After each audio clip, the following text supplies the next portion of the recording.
قادیانی حضرات جو ہیں بالخصوص پاکستان میں اور بیرون ممالک بالخصوص اقوام متحدہ میں، امریکہ میں اور انگلینڈ میں، یورپ پورے میں یہ بڑے واویلا مچاتے ہیں اور وہاں سے ہماری پاکستانی حکومت کو بڑا دباؤ آتا ہے، اور حکومت ہماری بھی جو ہے وہ اتنا سمجھتی نہیں ہے بات کو. اگر بات کو سمجھیں گے نہیں تو ظاہر بات دباؤ میں آ کے وہ قادیانی کہتے ہیں جی ہمیں حقوق حاصل نہیں ہے.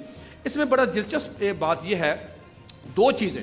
نمبر 1، جو شخص آئین میں دی گئی اپنی حیثیت کو تسلیم نہیں کرتا، آئین کا آرٹیکل 20 یہ کہتا ہے کہ پاکستان میں کوئی آدمی ہے، عیسائی ہے، یہودی ہے، ہندو ہے، سکھ ہے، مسلمان ہے، کوئی شخص ہے، اس کو پورے رائٹس ملیں گے، اس کو پورے حقوق ملیں گے. یعنی حضرات جو ہیں آئین میں دی گئی اپنی حیثیت کو تو مانتے نہیں، تو پھر حقوق کس چیز کے مانتے ہیں؟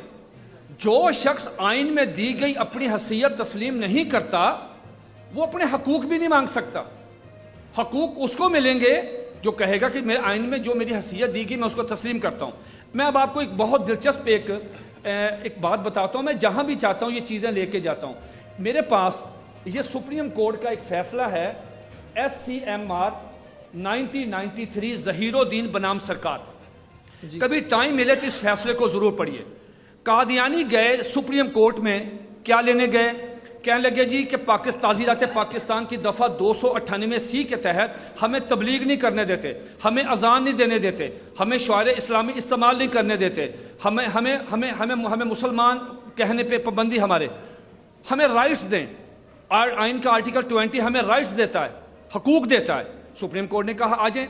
ان کی طرف سے چوٹی کے وکیل پیش ہوئے، جس میں ہمارے سابق ایک چیف الیکشن کمیشنر تھے فخر الدین جی ابراہیم، وہ پیش ہوا، اور ایک چوٹی کے وکیل پیش ہوئے، مسلمانوں کی طرف سے بھی پیش ہوئے.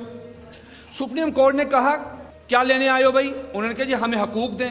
تو سپریم کورٹ نے اس فیصلے میں جو اس وقت پورے پاکستان میں امپلیمنٹیشن ہے 1993 SCMR ظہیر الدین بنام سرکار صفحہ 1718، یہ ضرور پڑھیں. اگر کوئی وکیل صاحب بیٹھے ہوں میں ان سے درخواست کروں گا کہ یہ ضرور پڑھیں. اس کا ترجمہ بھی ہو چکا ہے. یہ اتنا خوبصورت فیصلہ ہے، میں کہتا ہوں کہ یہ گھر ہر کارکن کو یہ پڑھنا چاہیے. سپریم کورٹ نے کہا کیا لینے آئے ہو؟ انہوں نے کہا جی ہم حقوق لینے آئے ہیں. سپریم کورٹ نے جملہ لکھا، ذرا غور سے سنیے. سپریم کورٹ نے کہا دھوکے بازوں کے کوئی حقوق نہیں ہوتے، دھوکے بازوں کے کوئی حقوق نہیں ہوتے. آپ دھوکے باز ہیں، آپ مسلمانوں کو دھوکہ دیتے ہیں. آپ مرزا قادری کو محمد رسول اللہ کہتے ہیں، اس کی بیوی کو ام المومنین کہتے ہیں، اس کے دوستوں کو صحابہ کہتے ہیں، آپ اس کے شہر کو مکہ اور مدینہ کہتے ہیں، اس کی باتوں کو حدیث کہتے ہیں، اس پہ اترنے والی وحی کو تذکرہ کہتے ہیں. آپ دھوکے باز ہیں اور دھوکے بازوں کے کوئی حقوق نہیں. تو سپریم کورٹ نے آن ریکارڈ ہے کہا کہ دھوکے بازوں کے حقوق نہیں ہوتے. اس لیے جب تک قادیانی اپنی آئین میں دی گئی حیثیت کو تسلیم نہیں کرتے، پاکستان میں ان کو کسی قسم کا کوئی حق نہیں دیا جا سکتا.